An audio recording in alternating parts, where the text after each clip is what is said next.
Drage gledalke, spoštovani gledalci, ljubitelji slovenskega nogometa, lep dober večer. Sobotni spored tretjega kroga Prve lige Telekom Slovenije nadaljujemo na Planet 2. Ostajamo pa na Štajerskem. Preselili smo se iz Ljudskega vrta na stadion v Celju. V modrih dresih, ki zdaj nevarno napadajo. Zmanović je bil v prvi akciji. Na drugo stran žoga pritekel je lepo zdaj Ibričić, še naprej so Domžalčani v napadu, zdaj ima žogo Svetlin, ali se bo odločil za strel, lepa podaja do Kolobariča, priložnost za Domžale in brani Rozman. Zdaj pa prvi kot Domžal na tekmi, lepa akcija in gol. Matej Podlogar je popeljal Domžale v vodstvo v Celju.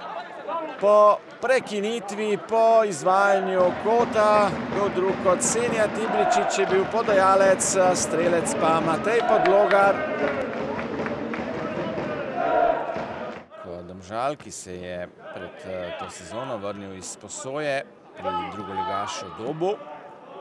Zdaj v akciji Kolobarič, priložnost in 2-0. Dario Kolobarič je strelec drugega gola v Celju za Domžale. Torej so gostje povišali vodstvo. Znova lepa akcija, poglejmo. Pišek, Podlogar, dvojna podaja, potem pa globinska žoga do Kolobariča. Rozman je bil brez moči res izjemna. To je zagotovo še dodatna težava za domače moštvo. Moralo paziti na protinapade. Kolobarič je zdaj stekel, kdo ga bo zaustavil in kaj je zgrešil Dario Kolobarič. Danes ni niti na klopi Predraga Sikimića, ki je igral na prejšnjih tekmah. Zdaj pa vratnica, sprožil je Ibričić. To brez težav za vratarja Celja. Zdaj pa kot domačih, priložnost in gol. Celjani so znižali, strelec pa Žan Zaletel. Po kotu Lotriča, torej 1-2 v Celju in končno nekaj zadovoljstva za domače navijače. Kjer sta bila Ibričić in Kolobarič. Zdaj predložek, visok predložek, dobro skačejo Domžalčani in prekršek v napadu za drugi rumeni kardon.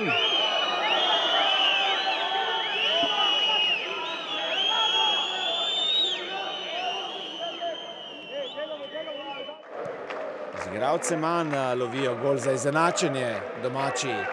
Brez prekrška, Kim je vzel žogo, Kim strelja in brani Rozman.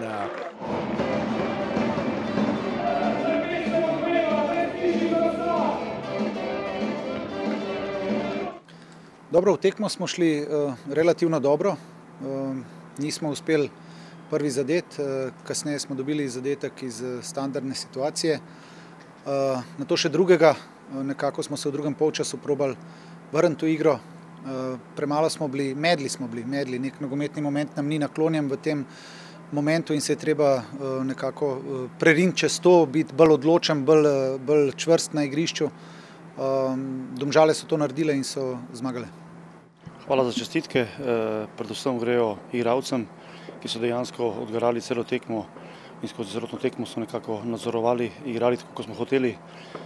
Ustvarili smo si veliko priložnosti, lahko bi dosegli tudi kakšen zadetek več, ampak tudi to je dovolj bilo za 3 točke, ki so nam bile potrebne in gremo seveda optimistično naprej.